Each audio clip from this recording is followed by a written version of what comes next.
Foothill Farm and Garden, named for being at the foothill of the Cascade Mountains, is going to be today's tour of a farm, a very small farm, where Christine and Dave Snodderly will tell us about several things, but we're going to focus on their tomatoes because it's that time of year, and if you're looking for tomatoes, you won't find any better selection than Foothill Farm and Garden.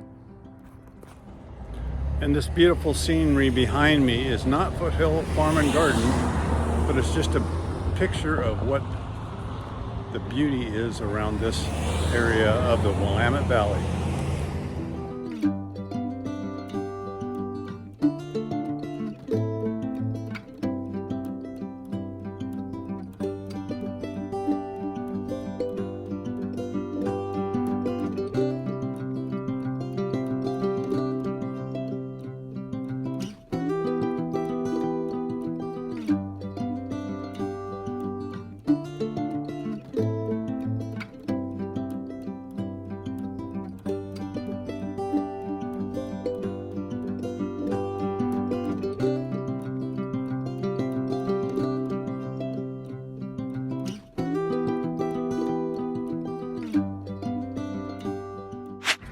Our little yard. Okay, And that's awesome. what about tomatoes? So my point or my aim with these tomatoes is that we live up here where our growing season is smaller than yours. Right. It's at least 2 weeks shorter. Yep. And so I look for those with a shorter growing season. That said, there are a few that are longer, but that's my goal. But, Okay. so we'll just start here. These are the cherry varieties that I have available. We have the sweet asparatif. I don't know how to pronounce it. That and the Artemis. Those are new to me this year, so I really don't have a history to tell you about that. Okay. I have a Sun Sugar, which is very much like a Sun Gold, but it's a little bit smaller and super, super sweet. So the next one is the Oregon Cherry, and in my experience so far, your cherry tomatoes are usually indeterminate, which are your vining tomatoes, so you need structure that goes up because they get up and big. But this is the first one I've ever seen that's determinate or a bush type. So it'll be interesting to see how big it gets as a bush type. And it was developed by Oregon State University, which a lot of my plants will be. And I choose those because that's for our area, and I trust what they're doing on that. And I have the Sweet Million, which used to be a Sweet 100, then it was a Sweet 1000. It's now a Sweet Million. And that's your little traditional red cherries. And then I have the Sun Gold, which is very common, one you've seen everywhere, and it's a little bit bigger and it's yellow, and it's sweeter. Your Sweet Million will have that tangy, acidy real tomato flavor, where your Sun Gold will have more of the sweet. So it's always a personal preference on that one. Sweetie is a red one that I really like. That's a little bit bigger than the Sweet Million, and it's got the sweet aspect to the tomato flavor on that one. Lozano, I have no idea because it's new. It's a cherry though. Yeah. It's a cherry. We're still on cherries. And then this one here is called Indigo Drop, and it's a relative to the Indigo Rose, which is a long season growing tomato, and it gets about this big and it's purple, and then gets a red blush to that at the end of the season, then you know it's ripe. Well, this cherry tomato does the same thing. It's very, very dark purple, almost black looking, and green. And as soon as it turns red, you know it's great. And it comes on a little bit later. Most of your cherries will come on early and keep going. That's one thing I'll be curious to find out. Most of your determinate, your bush type tomatoes, people like those that are doing canning, and they want to get all their sauce done at once, because those plants will come on, all of it, and then you're done. Where a lot of your vining, they come on a little bit later, but then they last until frost. And those are usually your slicing. Then we have the yellow pear, which you're probably familiar with that. And another one is a sugary grape, and these look just exactly like what you get in the little yellow containers at the grocery store. And it's one of my grandson Noah's favorite tomatoes. Okay, the yellow grape. Right. And then Then we can go into the Romas, and they're over here. Okay, well, I want one of your good ones that you like. Oh, I did like this one. You know, a lot of your early ones, you're excited because it's the first tomato of the year. And then when the next ones come on, you're like, oh, that was kind of okay.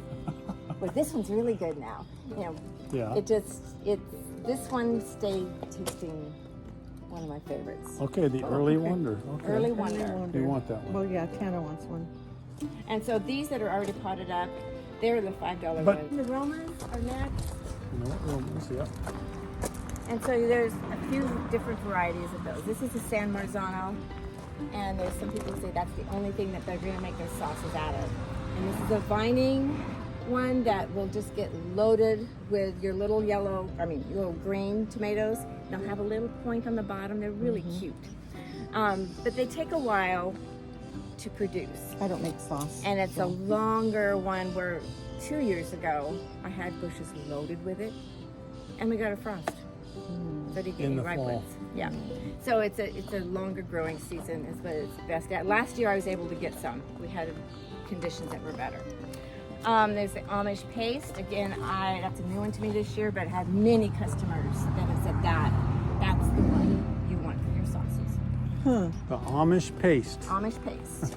And then there's Martino's Roma, which is very, very similar to the San Marzano, but it's a bush type, so it'll come on earlier and be done. And the next one is it's called a married Marzanera, and it's 2 heirloom Romas that have been bred together, so it's a hybrid. And that's a really nice, meaty, medium-sized Roma. Okay, I want one of those. What's it called? Mary's. Marriage. Married Marzanera. And then my very, very Married. favorite. And your very favorite Roma My is? very favorite Roma is one that I got out of a U-pick. It was on the honor system, so there's no reason to even ask what these are. But the Roma was like this big. Ooh. And I did not expect it to taste good. I mean, Roma's okay. In my Yeah, opinion. they're okay. They're okay. They're hard. They're not They're soft. meaty. Yeah. They're not juicy. They're not something Right. that you go, oh, this has got to go on my hamburger. But it serves a great purpose when you're doing your sauces and Right. and salsas. I actually like them in a salad because they don't run Well, all they over don't. the salad. There's that too. Yeah. And then, there's that.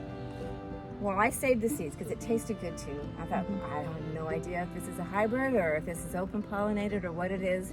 But so then next year, I got the big tomatoes that tasted good. So now I save the seeds every year, and all I can tell you is I call it a super Roma.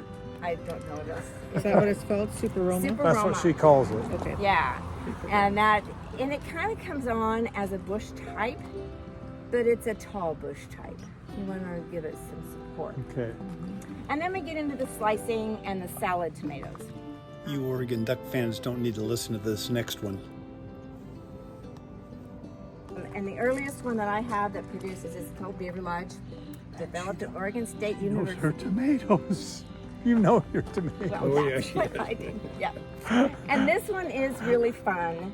I'm not going to say it's my favorite as far as flavor goes, but it is really fun. It comes on, it's got little clusters, and it's a bush type. They all come on early, and then they're done, but they're fun. Aurora was a new one for me last year. As an early one, I was pretty impressed. You get some pretty good sizes. Normally your early ones are more of smaller because they've hurried up, but that one got to be a really good size, and the flavor was awesome. And then you've probably heard of Early Girl. So I have 2 of those. One is a bush type and one is a vining. I want to ask you something in the middle of all this because I'll forget. When I planted tomatoes, I'd cut all the stems off and lay them down and then have them come up. But you're awesome. Is that Yes, that is what I recommend. okay? So you trim all of these. Yeah, if I was going to take this plant here and go plant it right now, I would take all the branches off that. And in our soil, we have such a heavy clay pan Yeah. that going sideways and then bury it down about 4 inches. And then have And it. then just bend this up a little bit, and tomorrow morning it'll be straight up. Yep. Really? Oh yeah. And so when you're doing it sideways, your soil is warmer right there. And all these branches that you've taken off are going to turn into roots. And so you got a really strong root The guy that system. holds it, nice guy to watch. So yes, that's True. Well, you we could just do go. ours You in could a- go deep. You could Oh, do a yeah. deep hole. Because I go And the home. benefit would be that Whoop, is once whoops. it's watered, it stays watered, but it's cooler, Yeah. so it takes longer for the plant. Yeah. And still Okay. is great. Well, but that's it's good to just know. longer. That was from my dad. That's suited to bush type. Still early girl. Manitoba is an old heirloom. It's one of those really hardy tomatoes. I mean, there's some tomato plants you have to be careful with because they're a little delicate, whatever. What does it look like? What does the tomato look like? We do have that on there. It's a salad type, so Is it it's going to red? be, yes, it is red. It's going to be about that red. And then Oregon Spring, I don't know if you've heard of Yeah. that. That one is You have? very Yeah. popular. Yeah, Used to buy those. yeah. And it's good. Legend is, again, developed, was it developed while you were, yeah, it was by Oregon State University. And it's one of those picture pretty ones. It's going to be about this big. It's going to be smooth skin and a bright red, shiny. And the flavor's great. And that one's a little bit bigger than, say, your Oregon Spring or your Manitoba. Now, Dorothy is our dainty girl. She starts out with some super skinny legs. Hi, it's good to see you guys. Be with you just a second. Go ahead. You know your way around. Get help yourself. Where's your dog? Where's your dog? Aww. She's the one, and just got all these stakes here because she gets tall and skinny, Okay. and you know they don't normally grow in a tray of 18, so Yeah. they come like that. So I give them a little bit of support. Once she gets in the ground, her stalk just bulks up big time. Huh. The Dorothy. You want the grand tour? The grand You tour. can She join. could give you the You grand can tour. join our grand tour. No, but we pulled in and I'm like, oh my gosh, it's grown so much here compared to years ago when we Well, came that and it was teeny just tiny. It is. It's true. It's It true. started out in a pretty love it. small deal. Yes, so awesome. But this is what I have a girlfriend that bought them, and she goes, "That tomato is a drama queen," you know, and she is. She just is. I'm not going to. And you can just be jealous of my skinny legs if you want to, but I'm just. But she bulks up, and she gets those nice heart-shaped tomatoes, very meaty, and a lot. And it's an indeterminate, so it goes until frost. It is one of my absolute You favorites. got one. Dorothy, okay. Yeah. And then this Greek one, again, I it's got a lot here, Craig. That's- The Greek one, is the it Greek- purple? No. It is not. It is green. It is red. I mean, excuse me. I have a friend. She's from Greece, and her aunt keeps sending her things. Don't forget where you came from. So she sends her tomato seeds. She has no idea because they were her grandma's out in the backyard. So she has no what the name of the ice Greek. It is prolific. You can get nice sized Greeks, and it just is a healthy plant. I didn't think it was going to grow What we'll here. do, we'll Wait, find Greek. places. Well, so that's how I got in this trouble. Yeah. It's because I did 39 plants last year. Well, We travel around to this side. This is my absolute. I say this a lot. This is my absolute favorite. This is a cross between Brandywine and another heirloom, so they really can't claim it to be an heirloom because it's been hybrid. It's a vining one. You get tomatoes like this. They're a little bit squatty, and they have that heirloom ruffle to it. And the flavor is amazing, and it is beautiful on a hamburger. You gotta have that. You gotta have that one. Okay. Yeah. Seriously, you gotta have that one. I'll put a star by it. And then this one is, I believe it's the Silettes. It is, and my sign is over there. It was developed by Oregon State University, and it's a very hardy, dependable tomato that the flavors all there. It's not real big. It's more of a salad one, but you get a lot. You get a lot with that. The Willamette is new to me this year. Again, Really? it was. I know. Yeah, that's amazing. It's one of those that you see all over the place, but I have never grown it because I do the quirky ones that nobody's ever heard of before. So My dad used to grow Willamettes. I Although think my maybe dad maybe did that was a turn. That was also might have been a strawberry too. you might be right. You might be right about that. It's possible. Yeah, I remember the name. yeah. I just had customers asking for it. Yeah. And some of them is like, I know that Weimar has them, but that doesn't mean I have to have them. But Right. this one I know because of its history. It's Right. a good one. Purple Cherokee is absolutely a blast, and that one does get purple. And it comes on, and you just get lots. It's a really fun tomato on that one. The San Yeah, I might Francisco want that. Fog is one that I started last year. Daughter lives in San Francisco, so I'll try that. But it's bred for cloudy, foggy, cooler weather. And I thought, well, with our short growing season, maybe that would be a good thing. Right. And I planted it. It didn't come on very well, but it's a later in the season, and it just kept going. And it comes in clusters, like about 5 of them. And Like, kind of like what you buy in the store. Right, right. So I'm absolutely a fan of that. Green zebra, first year I've done it. I know lots of people do them. I know it didn't have little stripes in it. That's all I can really tell you about that. You know what you should do, Chris? When they come, if you have some that you've not seen before, Yeah. take their picture. Yeah, that's my plan. Yeah. Yeah, so I can put that with them. Yeah. Burbank. It is the oldest heirloom that I have. It's 1800 something, and it is a plant you cannot destroy, and it will produce really sweet heirloom flavor. And they're going to be salad size. They're not going to be big. And the fact that it's a determiner, it still would produce for a while instead of all at once. It kind of comes in 2 flushes. This is a Rutgers. Again, it's been recommended to me that that's the only one he uses. I don't know. It seems smaller than everybody else's.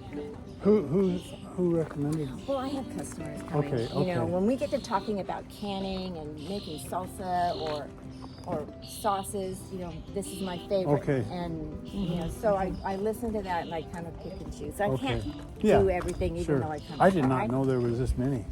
Well, yeah, there's a ton more. There was a gal here who said, "Well, I have this kind." I'm like, "Those." So, Delicious was another delight last year. Really big, yummy yellow tomatoes. It was delicious. Okay. The Oregon Star is also really, really good, and it's an early ripening on that one. Now that yellow beefsteak, I've always heard they're less acidic. They are. Any that you find that are yellow, they're going to be less acidic than your reds. Okay. This was on the same tomato picking trip as the Super Roma. It was nice big yellow beefsteaks that were just delicious. I didn't expect them to be able to grow because it takes 75 to 80 days to get them, but I've always gotten something out of this, and it's a really nice slicing. You don't get a lot because they're big. Yeah. You know. Right. And then this one is the Indigo Rose, which is that purple. And the tomatoes are only like this big, but they're supposed to be really good. And then the persimmon is the longest one that I have here. And it's a yellow, and it's a nice slicing. Fantastic. And Thank I you. think that's my tomatoes. Wow. Yeah. Okay, Craig, if you want to help them.